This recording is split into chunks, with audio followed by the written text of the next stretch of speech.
Ay mga lodi. So dito na ulit tayo sa ginagawa natin. So, papakita ko yung mga ginagawa natin ngayon kasi natanggal na yung forma ng slab. Ay mga lods. So makikita niyo doon medyo wala kasi yung camera natin. Ang dala natin camera is cellphone to mga lods. So ayan. So yun yung sa canopy. Ito yung unit mga lods yan. So ayan. Ito hindi pa natatanggal. Sa loob natanggal na yung mga lods. Ayan mga lods tanggal na yan. So ibabao na lang natin to para dito sa panel na to. Ayan may mga wall na mga lods. So ikakasa na lang natin yung mga yung mga utility box natin. Ayan, junction box mga lods para sa ilaw. Ayan. Hindi ko alam kung makikita nyo. Sana, ayan, yung lugar na yun. Tsaka isa na yan, ayan. So, yung CR mga lods, CR yan. So, hindi naman kalakihan yung unit. Makita nyo yung unit, ganyan lang yung unit. Pinakasala. Ito yung magiging kitchen. Then, yun yung kwarto mga lods. So, hindi naman kalakihan. Parang lang to, parang bachelor's quarters lang mga lods. So, ay mga lods So, natanggal na nga. Then, makikita nyo dito sa hallway.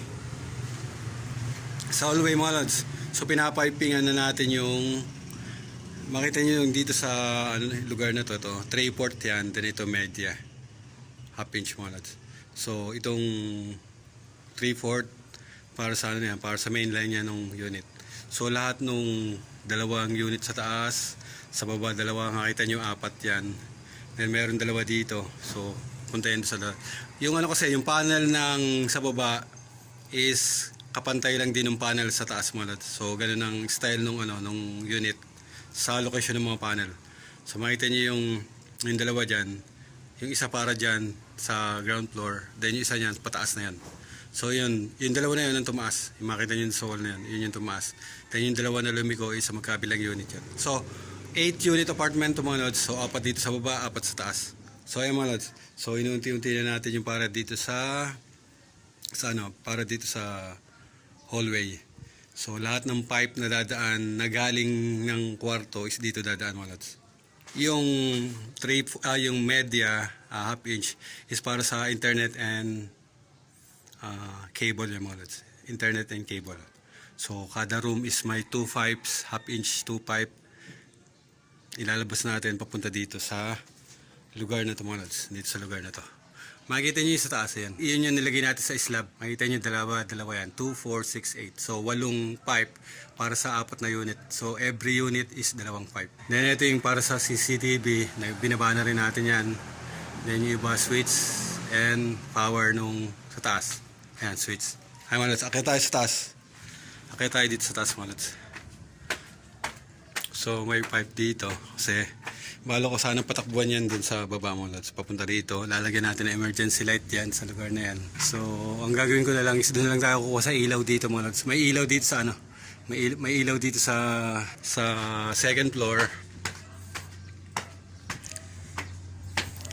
So, may ilaw sa second floor. Iyon yung kukunan natin ng power para dun sa emergency light. Kasi dapat pag namatay yung second floor breaker is dapat mag-o-out yung yung emergency light na yun. So may emergency light dito, lalagyan natin emergency light nakatutok dito sa hallway mga lods. Then yung isa is nakatutok dito sa hagdan. Pag mawala ng power second floor, mag-iilaw yung emergency light dito. Then yun sa hagdan. So ganun yung purpose ng emergency light. Yun kasi yung pipe na yun is galing sa baba yun. So makukuha natin ay ilaw sa baba. So kaya kakanselin na natin yan. Dito na lang tayo kukuha. Dapat power ng second floor yung gagamitin natin. Ay mga lodi. So naglalagay sila ng forma ng beam. Pag magbi-beam, na tayo. Makita nyo may pipe yan. So para sa switch. So para sa switch muna. So lahat nung gagawan ng beam, lahat ng dadaanan ng penetration ng pipes natin katulad nun, lagyan nyo na yung mga loads. Kailangan double check nyo palagi meron na yan. So ito panel yan.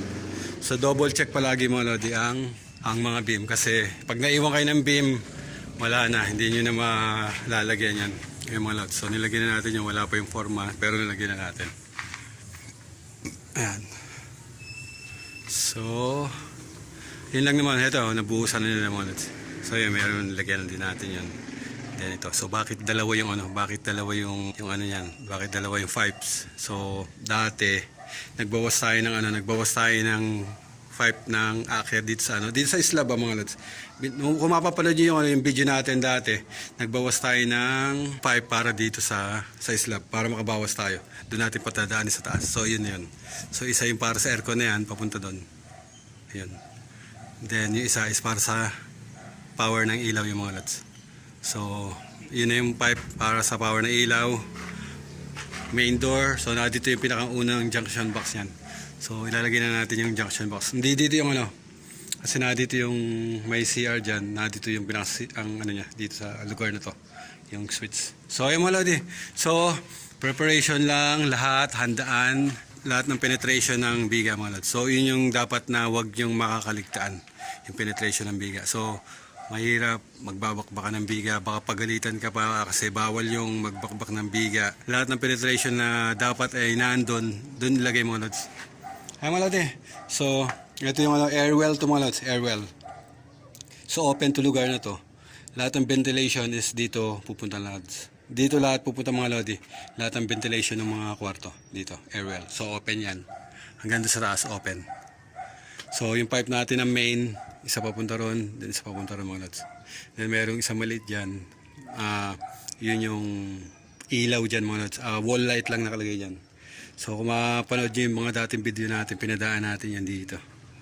Then kumuha dito sa ilaw na nandito mga lods.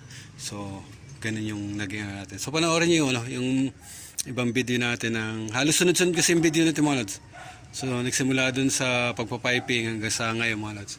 Yun yung ano natin, yun yung gagawin natin. Ayan mga lodi. So yung iba wala pang wall.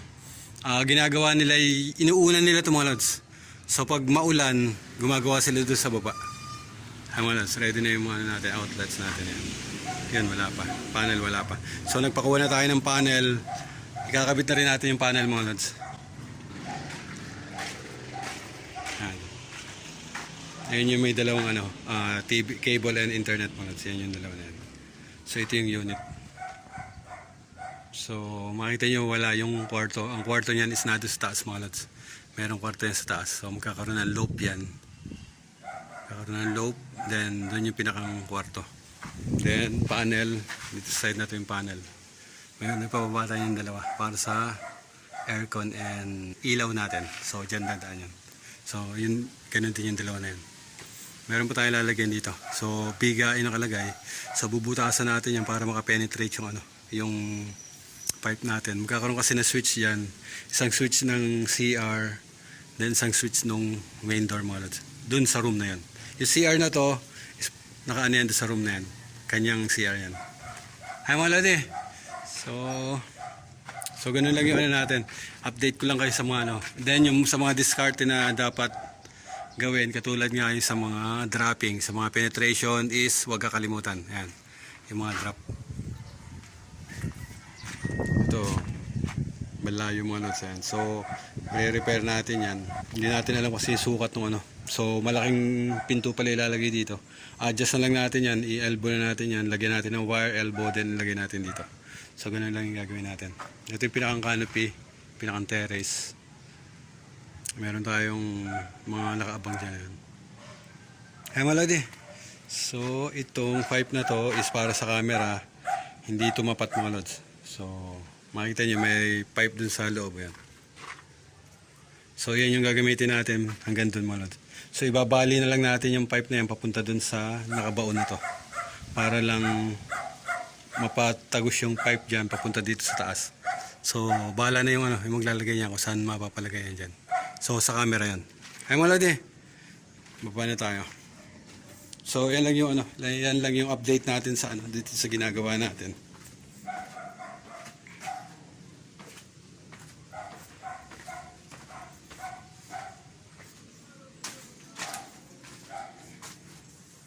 Ayan mga lods. So ito ano na rin natin to. Kailangan matapos natin tong lugar na to. Kasi baka pag ano buhusan na rin to. Ayan.